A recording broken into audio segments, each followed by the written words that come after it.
All right, guys, welcome to another episode of the Limitless Mindset Podcast.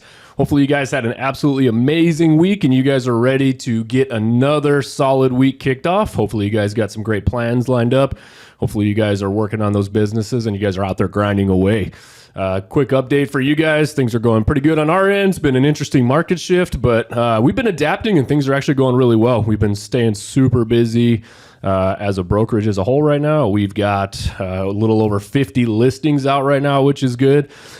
Just like I said, bumping away, trying to add value, and things are cruising along. We had our first brokerage company-wide meeting this week, and that went well. It's pretty awesome to get to recognize some of our agents out there that are just absolutely dominating and crushing it right now. So today I wanted to keep it quick. I'm going to pop on here and add a little bit of value for you guys that are small business owners, real estate, title, lending, whatever it could be, or any other business. I think this is going to be really helpful for you guys.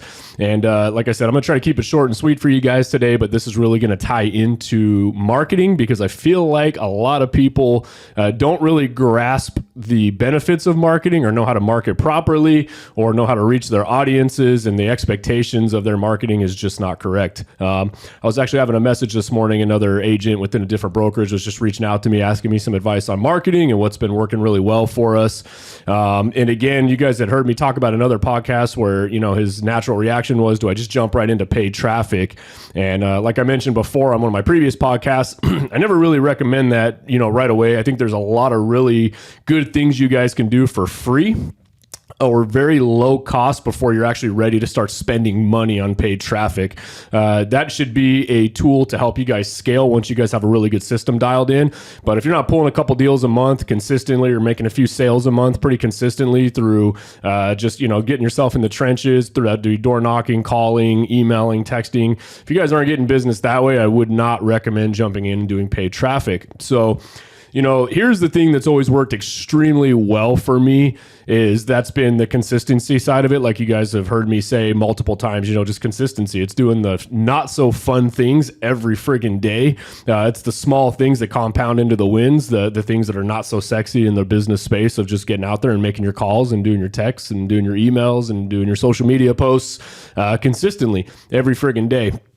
But with that being said, guys, here's the thing. You guys have to kind of put your guys' marketing into little buckets. You got these different channels that you guys do, but realistically, they should all tie themselves together. I'm a big fan of what they call basically omni marketing, where when I do a marketing channel in one way, I try to find other channels to tie it all together so that basically once somebody is caught in my web, my spider web, basically, they're going to see me all over the place. That's what I shoot for.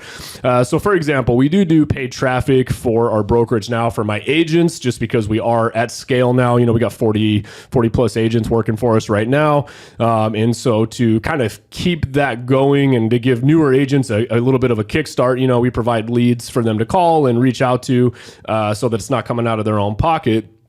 But one trick and strategy that's always worked really well for me is, we get the new leads and obviously right away we got automation systems that are going to send out the text, they're going to send out the emails. That's the pretty basic, straightforward stuff. But another little trick that I've always done is as we get a new lead in, one of the first things we do, and our CRM actually will do this for us, is it'll go out and basically find that person's social media profile. So for example, they find us through like a Google pay-per-click or a Facebook ad or another form of traffic that we're running ads on through a few different platforms that we use, and they find themselves in our website. Immediately they're going to get triggered out by a welcome text, welcome email, obviously kind of introducing who we are, what we do. But our CRM can actually go out and find that person if they have a social media profile, so Facebook, LinkedIn, something like that. And one of the first things that we do is we will go out and add those people right onto our social media channel.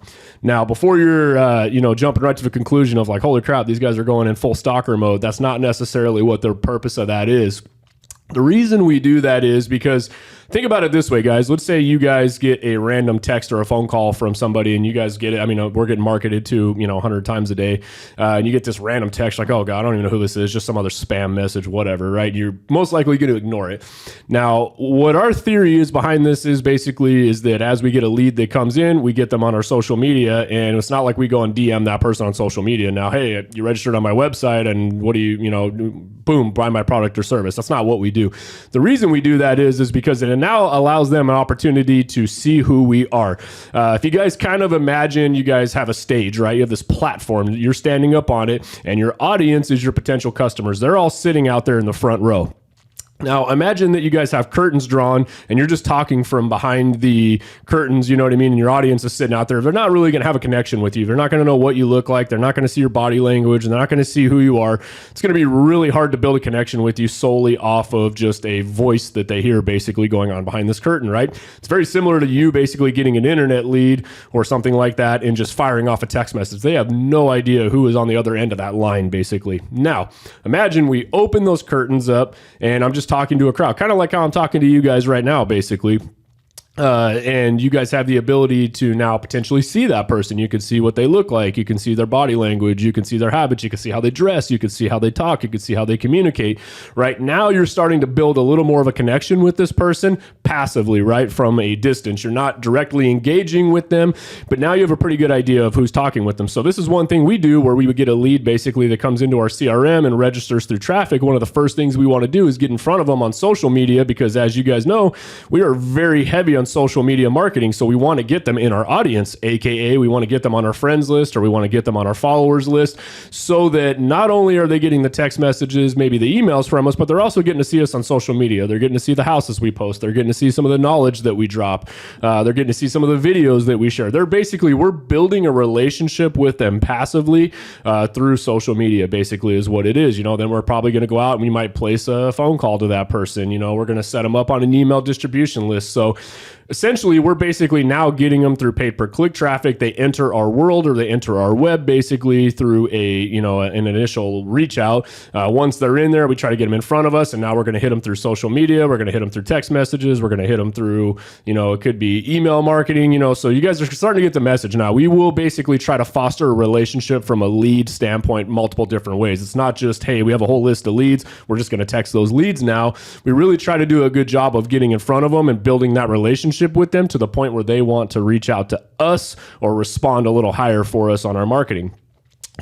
One thing you guys got to really think about is that on average, they say people are seeing an average or basically being marketed to at least 5,000 times a day. If you go back to marketing, it didn't used to be this way, right? Before we had social media, before we had any of that, the main form of marketing back in the 20s, 30s and things would have been newspaper, maybe early TV ads, I remember when I was a kid growing up, I'm going to date myself a little bit here, but I was born in the 80s and going into the early 90s, we'd see TV on, the only advertising I'd really ever see was in between a commercial break or something when I was watching my TV show that was only maybe, like TGIF or something like that, or Saturday morning Cartoon Network. We'd see some advertisements in between some of the shows there. And that was about it. Other than that, you're driving down the street, you might see a billboard, you might get a Sunday newspaper. The frequency of advertising was much lower than what it is today. Today, it's very easy, right? We get our phones out basically, and you can reach anybody you want just like that. Same thing though, you can get your phone out and as you're scrolling through social media, whether that be Twitter, whether that be Instagram, whether that be Facebook, or any of your other favorite social media apps or even the internet right now on your cell phone, you're seeing advertisements and marketing placements everywhere now. So what does this do to the human consumer basically? Well, it makes you a little more numb to it. There were some statistics basically back in early 2000s where it was saying somebody would need to see an ad for somebody on average of 3 times before they would decide to make a potential reach out or a purchase of that product. Today, the most recent stat I've seen is that they have to see that same advertisement almost 9 times they have to see before they make that same purchase where it would have been 3 times. The reason for that is because people are being marketed to and advertised to so much more and on a much higher frequency today than they were, that the human brain is basically just becoming numb to advertisements. You guys see it all the time when you're on Facebook and you guys are on Instagram. We've all gotten pretty good at spotting out, oh, this is an authentic post from a true person, or this is an ad. Some of the best ads you guys have probably seen on social media are ones that just look like an organic post that somebody basically posted. Come to find out, it's actually a sponsored ad, but it caught your attention because it looked more organic and not as filtered and not as edited as what you guys would see from a targeted ad that you guys have learned to kind of gloss over. So My point in bringing all this up to you guys is, when it comes to marketing, number one, you got to understand it's going to take a little while. You have to learn to build a relationship with your potential clients. You can't just be out there basically saying, I'm going to make a single post. I'm going to make a single video out there. I'm going to showcase my product one time and man, somebody didn't come buy from me or make a purchase from me or utilize my services or whatnot. So it must be broken. You guys have to understand that it is a long game when you guys have a marketing strategy in place. So many of you guys are doing the same thing. And I talk about this a lot and I'll share in relation to the real estate space because I'm in real estate. All you damn realtors are all doing the same thing, all of us, right? You guys are out there sharing a house, doing a home tour, and that's it, right? Which is great. That should be what you're doing. But I would highly recommend you guys are actually putting a true focus and a true value on what it is you guys are doing. If you guys pay attention to some of my marketing and what I put out there, yes, I do showcase the houses that I'm selling. Yes, I highlight them the best I can. But I also try to add in there some really helpful stats and figures and drop a lot of value and knowledge. Hence this podcast being one of them, right? I don't make a friggin' dollar off of this. It's not like I get paid for any of this stuff, but I do it because I genuinely want to help people. I genuinely want to see other people succeed. I try to add value through you guys. I try to share free knowledge that I've acquired throughout my business career that has worked for me. And I also share the stuff that didn't work for me to save you guys the headaches of having to go through that, hopefully. So my point to you guys in this is as you guys are out there marketing, make sure you guys are doing things a little bit different. You can't expect that, for example, if you're in real estate and you're doing the same thing that 80,000 other agents on social media are doing, that you're going to stand out, that you're going to look different. You have to do things that are going to add value and capture people's attention, basically. And there's 100 different ways you guys can do this. There's some amazing agents out there that are great at marketing and getting your guys' attention. And that's the things I would start paying attention to is what gets your attention. But secondly, make sure you guys are adding value to people. One of my favorite forms of marketing basically is I love to educate through my form of marketing. A lot of the things I do, like I said, hence this podcast, like we just talked about, hence some of my social media posts where I give out market stats and statistics. I try to really break things down for people so that they understand why things are happening the way that they are, right? So why is the market going up? What is driving that right now? I try to give you guys a little bit of context behind that and what the real true reasons are. Why is the market slowing down right now? Again, I try to give you guys some context on that so that you guys truly understand what is going on out there. I believe in education helps people make far better decisions than just putting things out there and hoping it sticks and hoping people, relate to that.